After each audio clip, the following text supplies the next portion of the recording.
Comey met with the leadership and top-ranking members of the intelligence committees on the Senate side as well as in the House.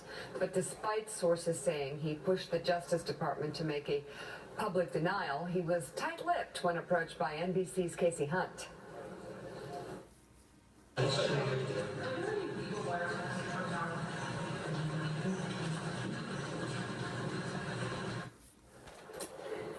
Before his meeting with Director Comey, Republican Senate Majority Leader Mitch McConnell again put distance between himself and the president's wild accusation against former President Obama. Do you believe that Barack Obama wiretapped Trump Tower? There's no evidence of that. I've not heard of it before, but that's an appropriate subject for the Senate Intelligence Committee to take a look at, and they are looking at whatever the Russians were doing during the election. So, Julie Pace, I'm wondering, among the White House press corps, the conversation between reporters at this point, are you all focused on this question still? And what are the answers that you're getting from the White House about this allegation, besides the tweet speaks for itself, which is a backhanded way of backing it up when it appears to be a lie from the President of the United States, calling his predecessor a felon? It's pretty amazing that this is something that we are talking about, but we have to talk about it because the President of the United States raised it, and it's such an aggressive allegation against his predecessor. In the White House, the main answer that you get is what we heard from Sean Spicer at the briefing. The tweet speaks for itself. And when I talk to people on background or in private conversations there, this is just such an uncomfortable topic for them. But Julie, when you guys are sitting in there, are you incredulous? I mean, I'm reading your faces. I see reporters laughing. I see reporters trying to keep themselves from laughing. I see reporters looking at Sean Spicer like he's from Mars. They just can't believe what they're talking about.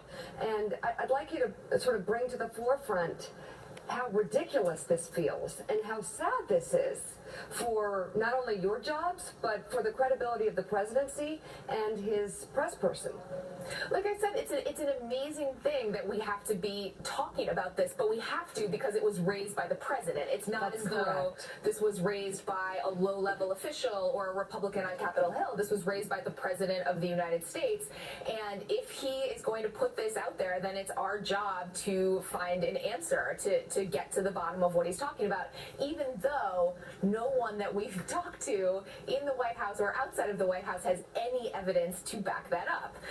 And the White House is now putting the burden of making that clear on Congress and basically punting the responsibility for clarifying what the president was saying and why he chose to say that. And crazy. I think it's also important to point out over the last week, a lot of people have said, well, he's creating a distraction. His tweets are a distraction. Focus what's important.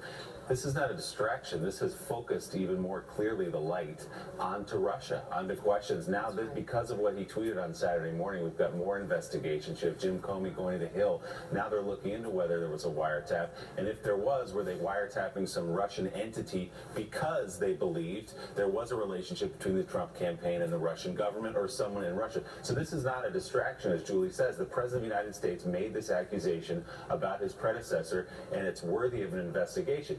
We all believe, and what we've heard from people we talked to, is there was no wiretap. So in that sense, it's a goose chase and a waste of time. But if he's going to make that allegation, you've got to look into it. How does anyone believe the President of the United States and anything he says and any word he gives if this distraction turns out to be a destructive lie? I'll tell you where the distraction worked. Last Friday, a week from today, the round-the-clock news was Jeff Sessions, because basically he had been caught in either two lies or two... So he defamed President Obama to distract Well, it's reprehensible, it's repulsive, but that story... Look, that story went away, and that was a very important story. My other concern is, once it's proven, if it's ever proven, it will be, obviously we know this didn't happen, does the president just go, oops? Is there any repercussion? Is there any accountability? Well, this is what the ridiculous thing, we all know it, and all of our hair goes on fire, but then what happens? What is the accountability? What is the cost of doing business for this man when he does such a ridiculously absurd, atrocious thing? What is the cost of that? Joe. Well, you know, we sit around and we've been saying this every morning since the president got sworn in and was lying about crowd sizes and lying about several other things.